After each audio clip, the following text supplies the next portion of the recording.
Welcome to This Explainer. Today, we're cutting straight through all that social media noise and the endless hype to give you the definitive, evidence-based guide to Ozempic. We're not dealing with myths or celebrity gossip today, just hard clinical data straight from the FDA, the EMA, and the actual biological science of what happens inside your body. Let's get right into it. Let's kick things off with a massive number, 1.8. Now, a 1.8 percentage point drop might sound kind of small at first, but in the world of HbA1c blood sugar levels, it's absolutely huge. For someone actively managing type 2 diabetes, a drop this significant is practically life-changing, which is exactly why the medical community considers this medication a modern breakthrough.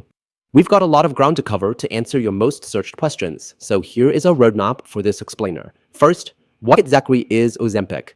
Second, how the GLP-1 mechanism works. Third, the clinical evidence. Fourth, dosage and safety. Fifth, side effects and risks. And finally, number 6, Q&A and comparisons. Alright, section 1. What exactly is Ozempic? So here's the deal. There is a ton of confusion out there about this, but Ozempic and Wegovy, they show the exact same active ingredient, a molecule called Semaglutide. They're literally just packaged in different pens and approved for different uses. Ozempic is strictly approved by the FDA and EMA for adults with type 2 diabetes and to lower cardiovascular risk. Wegovy, on the other hand, is dosed higher and approved specifically for weight management. So technically speaking, Ozempic is not a weight loss drug, even though weight loss is a highly common side effect. So, Ozempic is for diabetes, Wegovy is for weight loss. Got it? Okay, moving on to section 2, how the GLP-1 mechanism works. Now, Ozempic belongs to a class of drugs called GLP-1 receptor agonists. GLP-1 is actually a naturally occurring hormone that your gut makes right after you eat. Ozempic essentially mimics this natural hormone, but it lasts much longer in your system.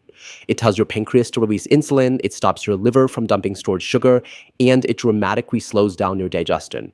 Because food sits in your stomach longer, your brain receives a massive sustained signal that you're already full. It's literally why you might feel completely stuffed after eating just half a burger. And clinical data brilliantly illustrates the drug's core purpose. When you look at FDA pharmacology studies tracking patients over a full 24 hours, the results are pretty wild. Patients taking a standard placebo experienced massive blood sugar spikes right after their meals. But for the patients on Ozempic, those giant spikes were almost totally gone, replaced by a smooth, sustained 24-hour reduction in their overall blood glucose levels. What's really fascinating here is that Ozempic basically acts like a smart thermostat for your pancreas. It's totally glucose dependent. Unlike traditional insulin shots that just blindly drive your blood sugar down no matter what, Ozempic only triggers your pancreas to release insulin when your blood sugar is actually high. This biological design safely protects patients from severe, dangerous low blood sugar crashes. So it controls influence smartly and significantly slows down digestion. Let's take that biological foundation and transition into section 3, clinical evidence and who should take it. When we dive into the landmark sustained clinical trials, the results are crystal clear. Ozempic completely crushed both placebos and standard diabetes medications.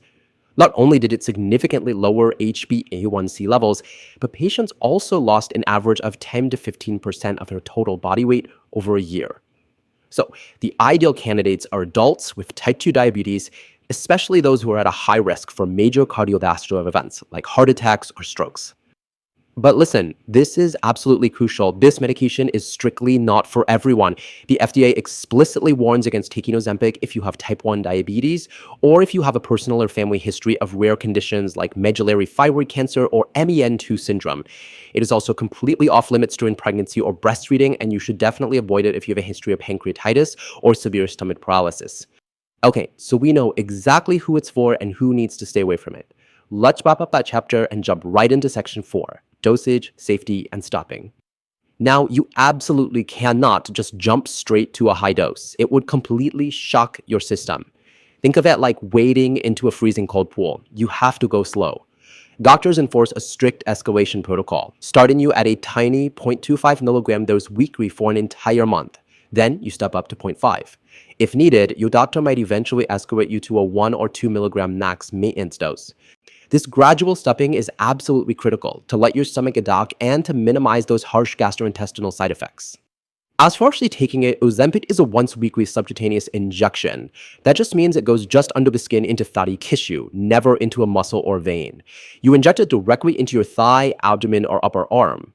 And there are two absolute non-negotiables here. You must rotate your injection site every single week to protect your skin, and you absolutely must use a brand new stone needle every single time to prevent infection. All right, that covers the gradual dosing protocol. Let's summarize that safety measure and transition straight into section 5, side effects and serious risks. Because Ozempic literally hits the brakes on your digestion, your gut has to work hard to adapt.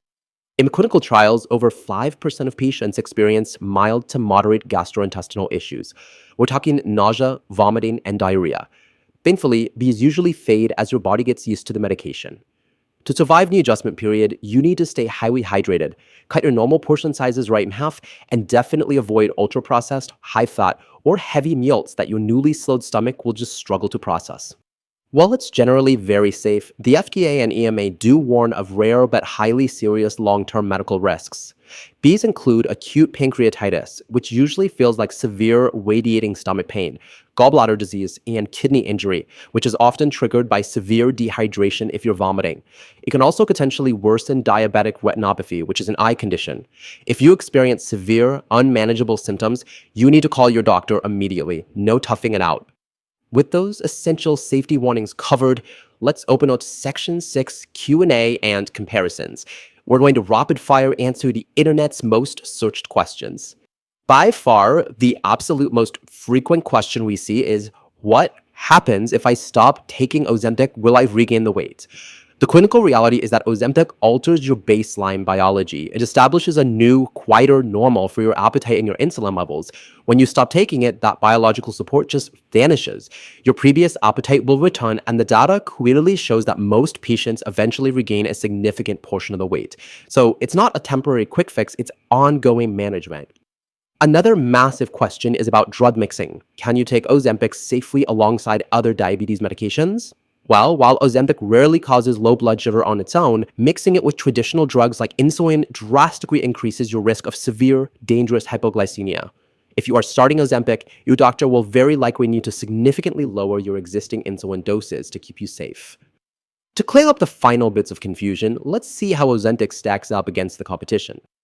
As we know, Ozempic and Wegovy both use Semaglutide. But there's a newer generation of dual-action drugs out there like Mounjaro and Zepbound.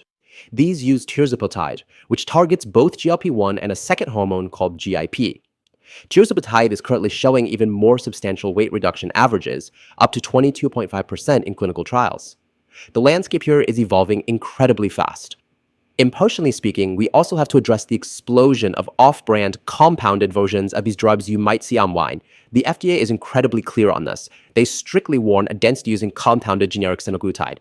These are not FDA approved, they do not undergo the same rigorous safety testing, and they had been linked to serious adverse safety reports. For your own safety, you really need to stick to the regulated pens prescribed by your actual doctor.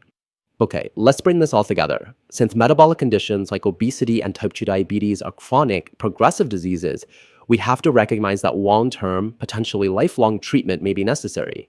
Just like you wouldn't stop taking your blood pressure medication the second your blood pressure normalizes, Ozempic is a long-term commitment. It requires continuous management, and it absolutely has to be paired with real lifestyle changes, like hitting your daily protein goals and doing resistance training to preserve your muscle mass. As we wrap up this explainer, I want to leave you with a provocative thought. With all of this undeniable, hard clinical evidence showing the profound, life-altering benefits of GLP-1 medications, are we finally ready as a society to stop treating metabolic health as a simple failure of willpower and start treating it with the long-term biological interventions it actually requires? Thanks so much for joining me on this deep dive, and keep learning.